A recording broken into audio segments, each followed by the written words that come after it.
Your Steve Jones Show podcast is loading now. The Steve Jones Show podcast is sponsored by Sunbury Motors, North 4th Street in Sunbury, and Sunbury Motors Kia, routes 11 and 15 in Hummel's Wharf.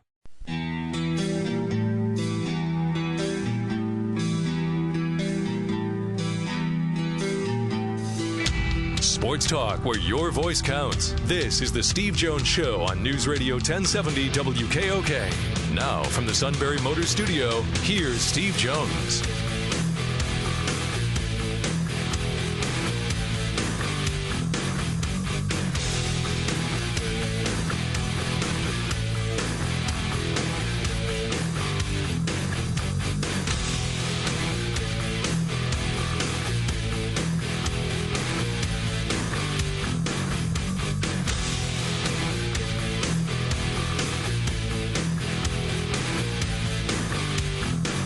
Tuesday, December 10th. Good afternoon. Steve Jones Show, News Radio 1070 WKOK.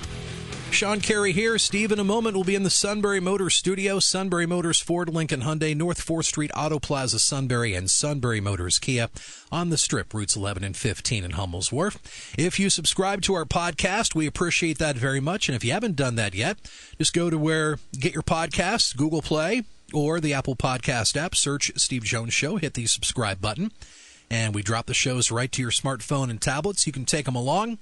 And we always have at least 3 months of shows archived on our homepage at stevejonesshow.com. Our email address, stevejones@wkok.com. You can drop us a line anytime.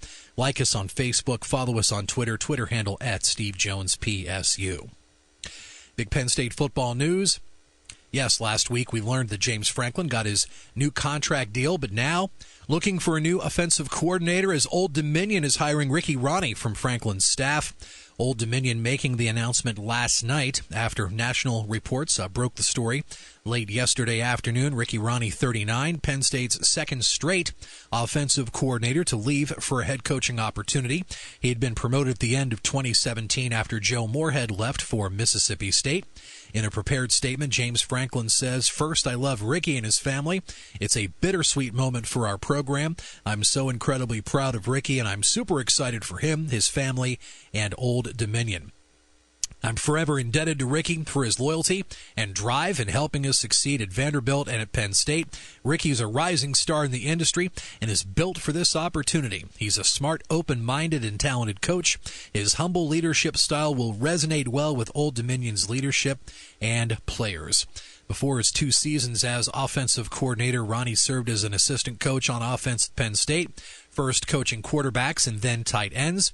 He again coached the quarterbacks during his seasons as offensive coordinator in 2018 and 19. He joined the Penn State coaching staff in 2014 following Franklin from Vanderbilt. Ricky Ronnie coached quarterbacks there as well.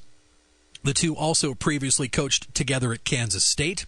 Ronnie's offense was ranked 3rd in the Big Ten this season in scoring, averaging 34.3 points a game. The Lions were 6th in total offense with just a little more than 402 yards per game.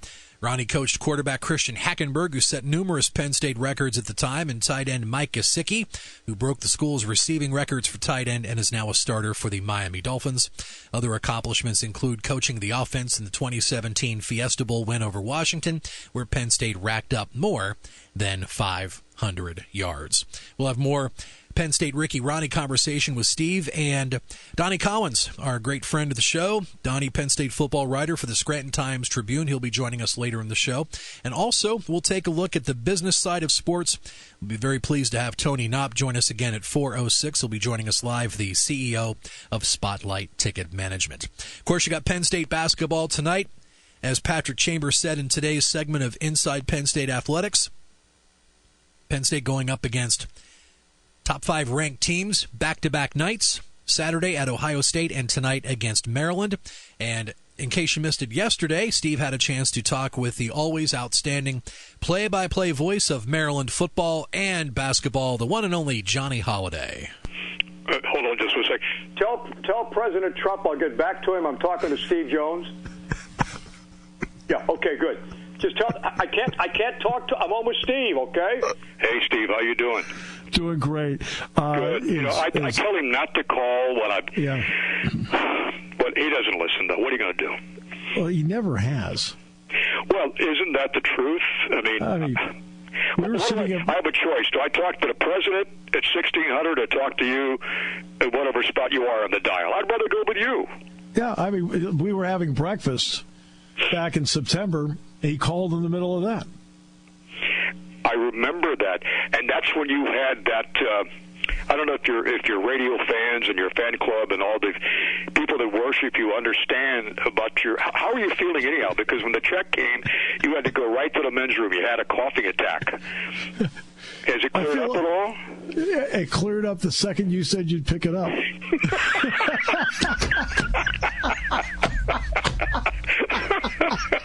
Oh, it's going to go this way, huh?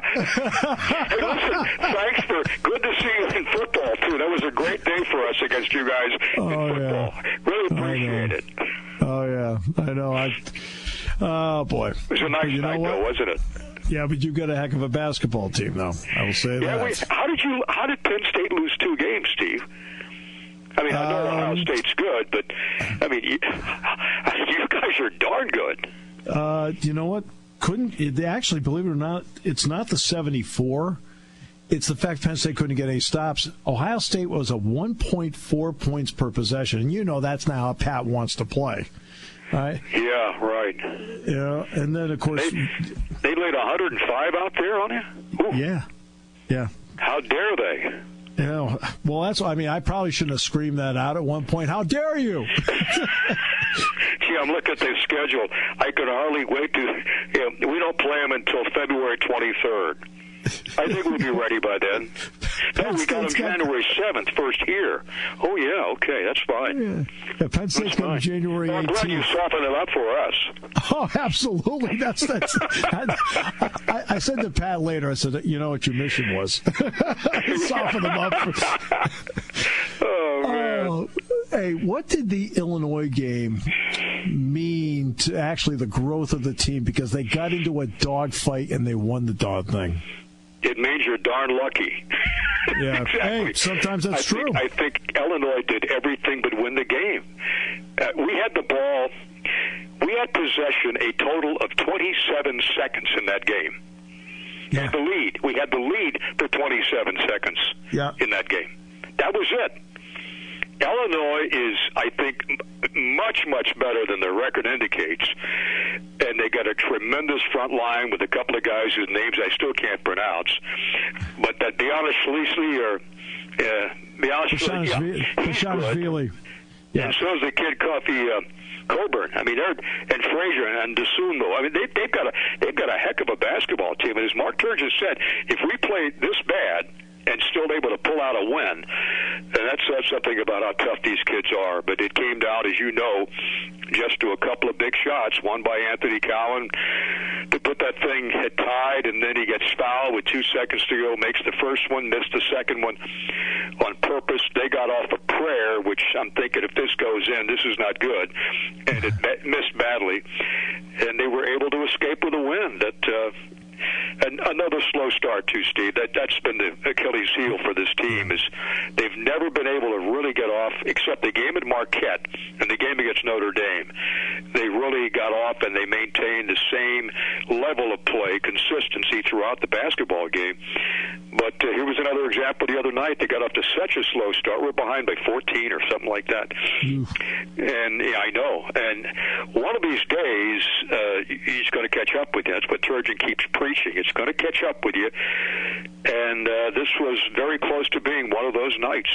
But you take it, you're 10-0, you go on, and it's always a challenge to come up there, not only to see you and spend time with you, but a challenge for the basketball team to be able to win up there. Are you aware, and I'm sure you are, because you're a man of stats and a man of stature, we've only won one time up there in State College.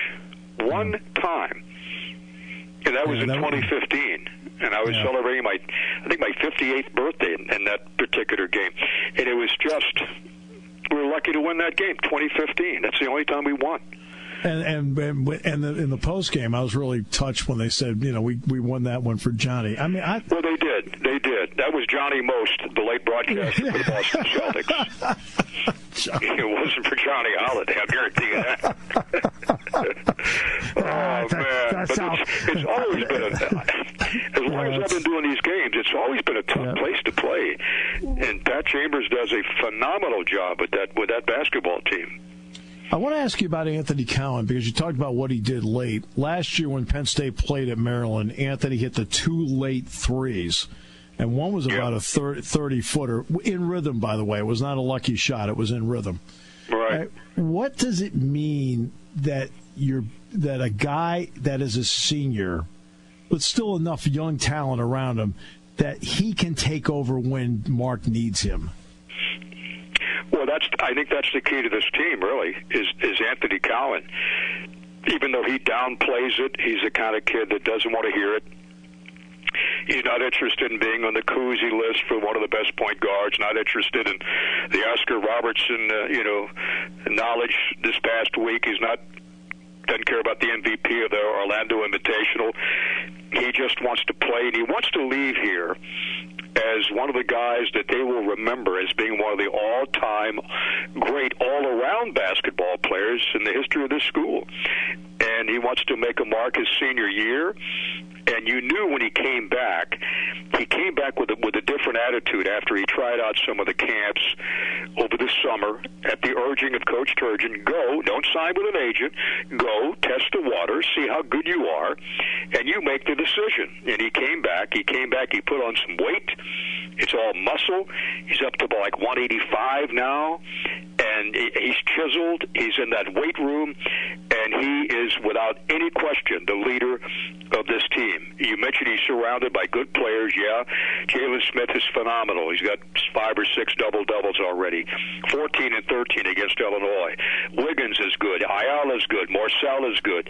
The Mitchell twins, Mackay and Mikkel, I'm not sure which is which, but they're good too. So he's surrounded by tremendous players, but anytime the game is on the line, I think the opposition knows it, and they're gonna get the ball to Cowan.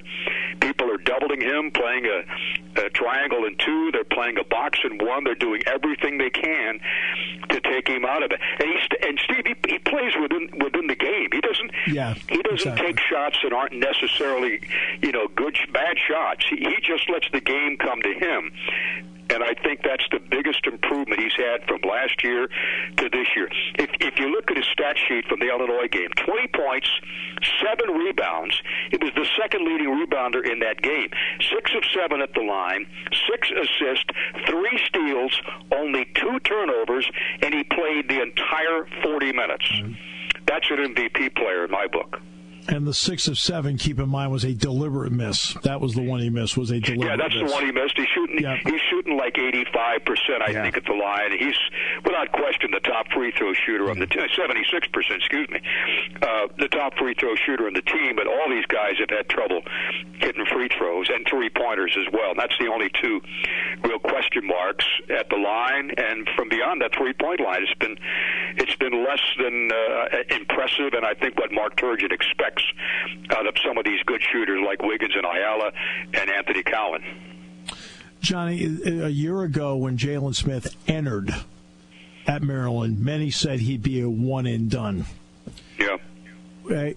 And he decides to come back. Number one, how smart was that decision? And second part, how much better is he now because of it? I think it was a very good decision, Steve. I think, like Anthony, he went and he thought about it and decided, okay, I've still got some things to work on, the outside shot being one of them. He had to work on his free throw shooting as well. He had to put on some additional weight, and he's picked up some pounds. As you'll see tomorrow night, Sticks is up to about 215 or so. It's not bad. And he's bulked up. But I think it was the right decision to come back.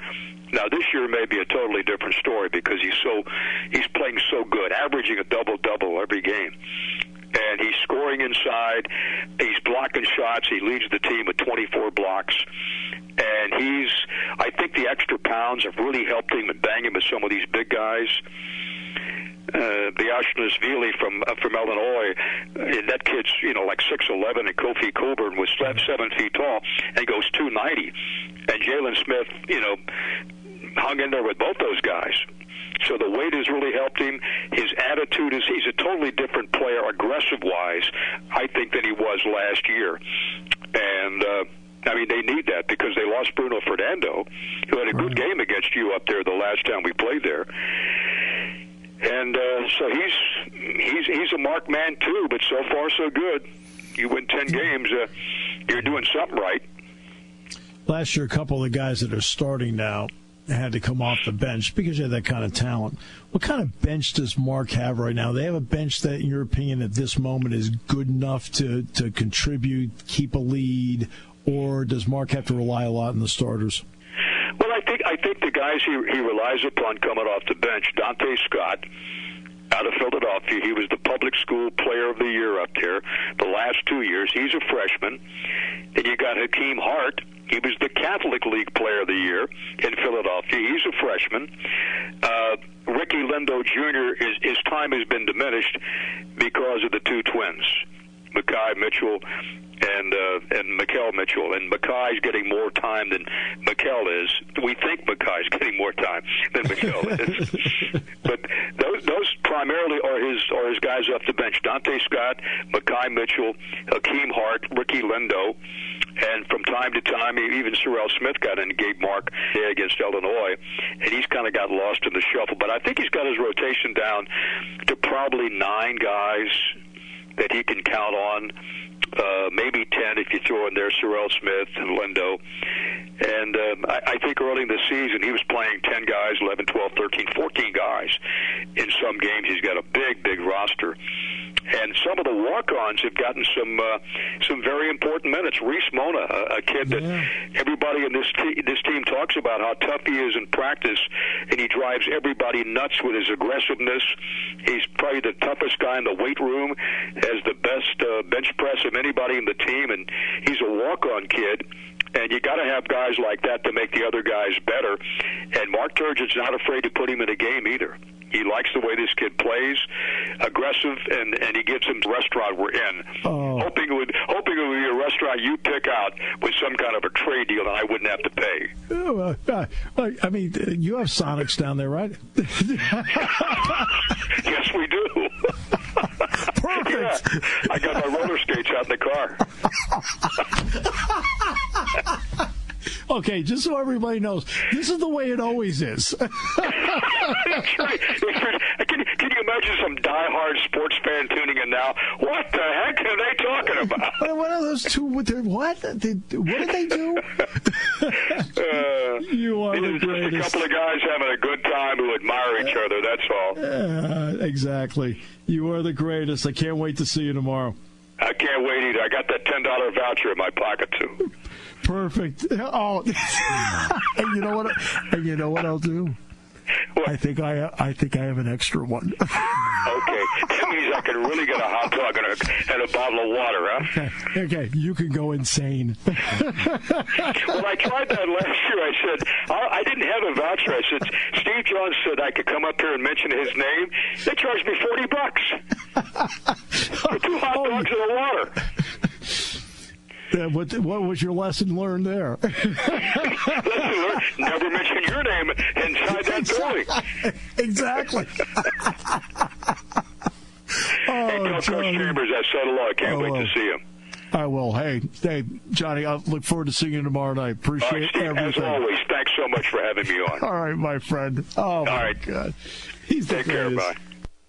I think I can. I think I can. I think I can. Sunbury Motors Kia knows they can. 2019 has been a great year for Sunbury Motors Kia. They need 24 new Kia sold to reach their best sales year ever. Buy a new 2020 Kia Soul S for only $17,549. Save over $4,300. 2 SUVs you have to put on your list are the Kia Sorento and Sportage. At SMC, a 2020 Kia Sportage is a steal at $24,549. Save over $5,000 $5,000. And a 2019 Kia Sorento S all-wheel drive is $27,999. That's over $8,000 in discounts. Sunbury Motors needs just 24 new Kia sold to break their one-year sales record. And all Kias come with a 10-year, 100,000-mile powertrain warranty. I think I can. I think I can. I think I can. This little import dealer knows they can. Sunbury Motors Kia on the Strip in Hummel's Wharf.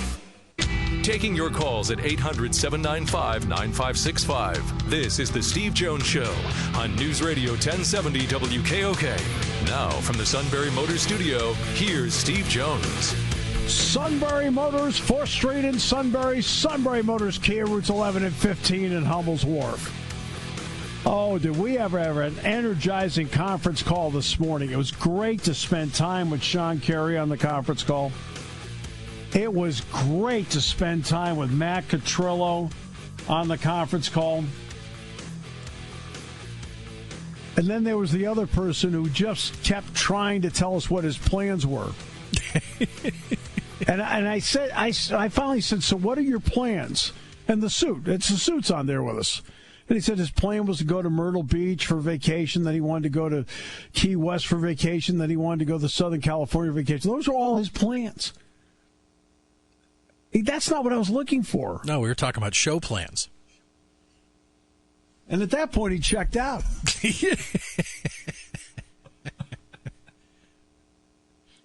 Is every meeting about one guy? Believe it or not, most aren't. But that happens from time and again here and there to kind of break up the monotony. At least that's in his eyes. Then I asked him about when we're going to get the save the date for the kid's wedding. Oh. You'd have thought I'd asked about the Manhattan Project. Hashtag 2021. Oh, no. I put the phone down. I left. I came back. I had a sandwich. He was still talking. Yeah. All right, so it was terrific. All right, so you're the Patriots. Somebody explain to me why you need to tape the Bengals. Nothing to see here.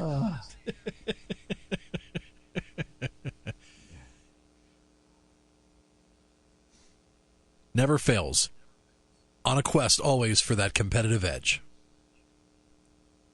You just never know. It could be the Bengals' day. Yeah.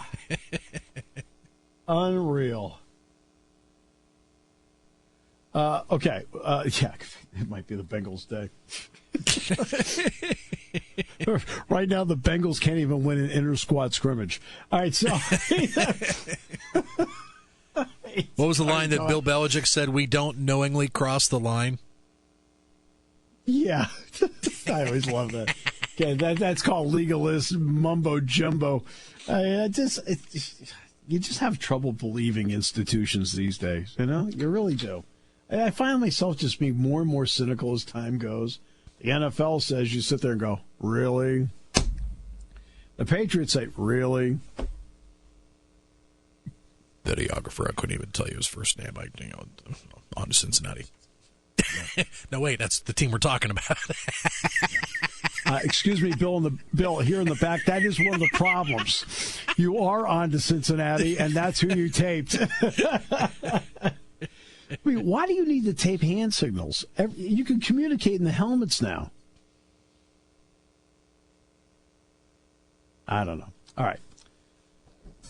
Ricky Ronnie has taken the job as the head coach at Old Dominion. With that, we now bring in Donnie Collins, Scranton Times-Tribune. Hello, Donnie. Welcome to the show. Great to have you with us.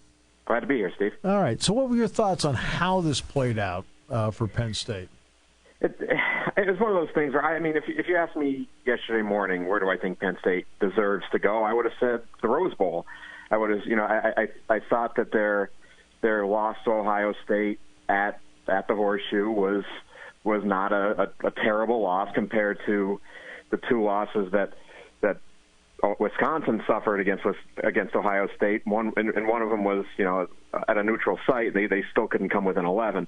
So I figured that, coupled with the bad loss to Illinois, would punt Penn State into the Rose Bowl. But I certainly don't think I could have argued the other side of that, which is Wisconsin beat Minnesota, beat them soundly. Penn State didn't do that. They judged a lot of what happened in November, and they didn't penalize Wisconsin for making their conference championship game. So I don't know if I could legitimately argue Penn State over Wisconsin or Wisconsin over Penn State. It's just whatever way you want that to go.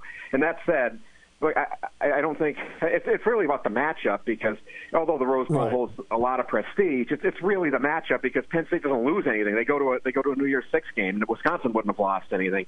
It's a tremendous honor to play in any of these games, as James Franklin said last night. And it's just a matter of are you up for Penn State versus Memphis, or would you rather have had the Rose Bowl with Oregon and the history there? I'm sure most fans would, but this isn't a downgrade.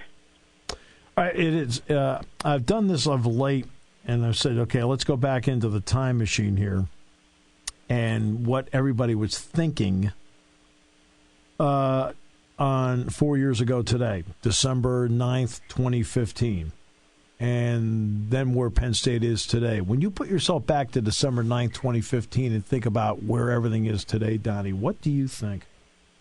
It's amazing. I don't think we were looking at a game in Jacksonville at that point. I think. Yes. And the year before, you're glad to be at Yankee Stadium for the Pinstripe Bowl, and then you get a game at Jacksonville against Georgia, and I don't think anybody would have bet that 3 out of 4 years they'd be in a major bowl game. I don't think that would have been thought of. At that point, people wanted Franklin out. I mean, they were wondering what direction this program was going in.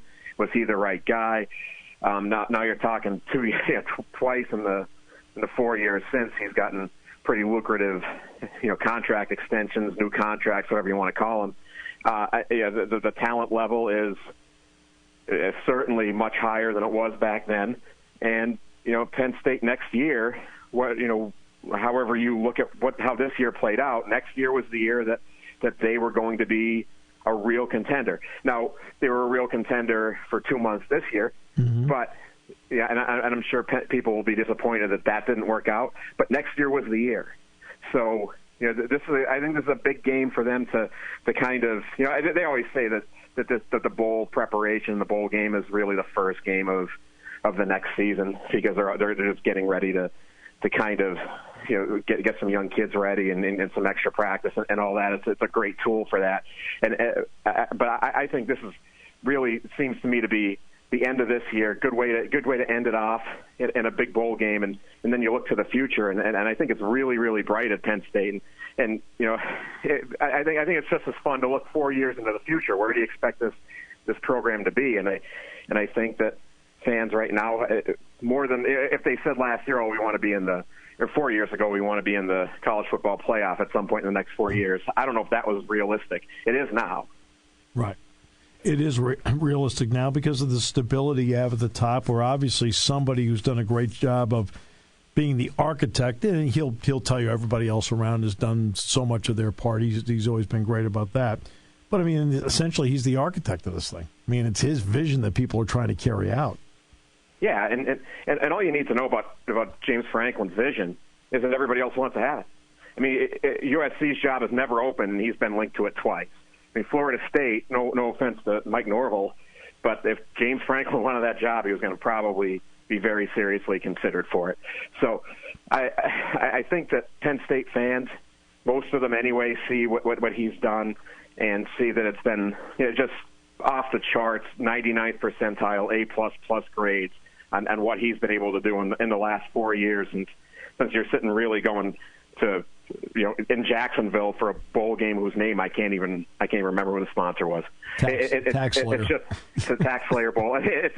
It's a phenomenal job. You would never have thought that 4 years after that game, people they're going to be going to the Cotton Bowl and you're going to be arguing they should have done better. Yeah. Which is obvious. That's interesting because some people will be thinking that along the way. Mm-hmm. They'll always think that. That's not, Yeah. I mean, if you're not perfect, I mean, the thing is with football, we're not. You don't see it in baseball. You don't see it in basketball. You play once a week. Everyone gets jazzed up for that one game, and everyone, as the week goes on, you start to think, hey, we can win this thing. And it's hard to win football games. It's hard to win a ball. But I think people really believe Penn State, a certain percentage, I guess, as Franklin would say it, believes that. But I think they did a phenomenal job this year. Nobody would have thought 10-2 in a New Year's Six game at the beginning, even at the beginning of this year. Never mind 4 years ago. So I think they've done really well. It's just everyone's gonna, everybody wants that golden goose, that sure, that apple that you can't grab. No, absolutely no question about that. Just quick thoughts about how the college football playoff played out. And it didn't seem like there were any real surprises. Yeah, no, I think the way LSU played, they certainly deserved the top seed. It's funny to me that Wisconsin lost the Big Ten championship game, and it helped them more than Ohio State winning. It helped them, but right, it is interesting. It's very interesting because I don't know how Ohio State was number one and showed that it wasn't anymore. But I certainly am not going to argue that. And again, it's just matchup. And I'd rather, I think Clemson is a good matchup for Ohio State. I think it's going to be a fascinating game. But I think I'm shocked that Ohio State's an underdog, but. Yeah, I think they'll win that game by a couple touchdowns. But I think they're good matchups. I think Oklahoma, as they always seem to do, they lost at the right time and were able to sneak in at the end. But I think any one of the top three teams really could win this. It could go all the way in this tournament kind of thing. And I think it'll be fascinating, really, really fascinating if LSU and Ohio State meet in the final. I think that would be one of the more anticipated finals we've seen. Yeah, a lot of people have been waiting for that moment. It very well might happen. And then, if say for example, Ohio State beats Clemson, then we don't have to hear about anybody being disrespected for a while. Exactly. You're the defending national champion. Yeah, we're started the season number 1. Now we're number 3. He's an interesting guy because I sort of see his point because they've done everything that you'd ask a team to do. Right. They just it's this whole thing with me that I don't know if competition necessarily tells me who the best team is. Most deserving, certainly, and I wish they would kind of, in a way, when they're doing these committee rankings, say this, we're ranking the most deserving teams, not who we necessarily think are the best teams. But I don't see anything Clemson's done this year that leads me to believe that they're not on par with Ohio State and with LSU, especially defensively. But it's just they've looked bored at times, and I think they deserve to be the number 3 team in this tournament. But let's face it, there's no difference between being the number 2 and the number 3 team at all. None. Just like there's no difference between Oklahoma and LSU. It's uniform color. Yeah, that's it. Okay, what uniform are you wearing that night? I know he probably wanted to be one because he probably felt he would have a better time with Oklahoma than he would with Ohio State or LSU. I got that. Being the defending national champion means zilch because it's not last year's team. Last I checked, Christian Wilkins is playing someplace else. Mm-hmm. So that doesn't mean anything. To me, we're now at a point in sports. I don't care whether it's the NBA, NHL, NFL, college football. Just get into the tournament. At that point, you can make your own hay. It doesn't really matter where you're seated. Yeah, exactly. I used to be of the belief that the tournaments didn't show anything. It just showed who got hot. But I don't know if that's the case anymore because, especially in the football tournament where you only got the 4 teams, you have to survive so much just to get there. One out of 4 teams or 2 out, and it's not always just perception anymore. You have to have the resume. I don't think you could argue that these 4 teams weren't the 4 teams that belonged in there. So maybe if Utah wins and Oklahoma goes over them, okay. But Utah didn't win, so it all played out. And now I think we're gonna find out who the best team is, and that's why I don't know why Dabo's out there talking, because he could do your talking on the field. Right. I think part of that was him sending a message to his team, too. Exactly. So, I think sometimes that press conference is not about the media. Sometimes it's half the time it's not about the media. And you can learn a lot just by reading between the lines at those press conferences. And it's something I said earlier, I think Dabo would agree with, is they have played bored this year at times. Yeah, I agree with you. Hey, Donnie, always a pleasure. Appreciate it so much. Oh, no problem, Steve. Anytime.